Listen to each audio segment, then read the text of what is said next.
आता आपण बघा टॉप 9 राजकीय बातम्या।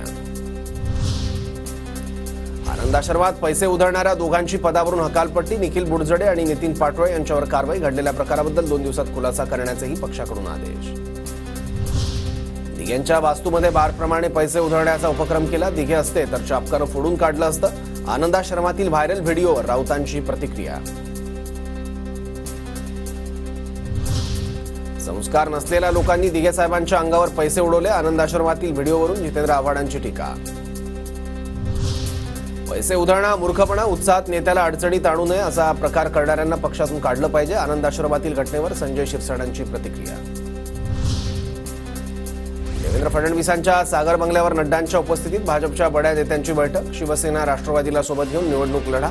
बंडखोरी टाळण्यासाठी पक्षातील नेत्यांना विश्वासात घ्या। महायुतीचे उमेदवार निवडून आणण्यासाठी नड्डांचा कानमंत्र।